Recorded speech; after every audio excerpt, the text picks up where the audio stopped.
దేశవ్యాప్తంగా శ్రీరామనవమి వేడుకలు అంబరాన్ని అంటున్నాయి. ముఖ్యంగా అయోధ్యలోని భవ్య రామ మందిరంలో ఈ ఏడాది రామనవమి అత్యంత విశేషంగా జరుగుతోంది. నూతనంగా నిర్మించిన ఆలయంలో బాలరాముని దర్శించుకునేందుకు లక్షలాది మంది భక్తులు తరలి రావడంతో అయోధ్య పురవీధులన్నీ రామనామస్మరణతో మారుమోగిపోతున్నాయి. సూర్యోదయానికి ముందే సరయూ నదిలో పుణ్యస్నానాలు ఆచరించిన భక్తులు తెల్లవారుజాము నుంచే దర్శనం కోసం క్యూ లైన్లో వేచి ఉన్నారు. భక్తుల రద్దీని దృష్టిలో ఉంచుకుని ఆలయ ట్రస్ట్ ప్రత్యేక ఏర్పాట్లు చేసింది.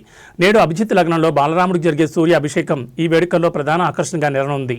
దాదాపు 5 నిమిషాల పాటు సూర్యకిరణాలు నేరుగా బాలరాముడి నుదుటిపై తిలకల్లా ప్రకాశించేలా శాస్త్రవేత్తలు అర్చకులు ప్రత్యేక ఏర్పాట్లు చేశారు. భక్తులకు ఎటువంటి ఇబ్బందులు కలగకుండా భారీ భద్రతను కూడా ఏర్పాటు చేశారు.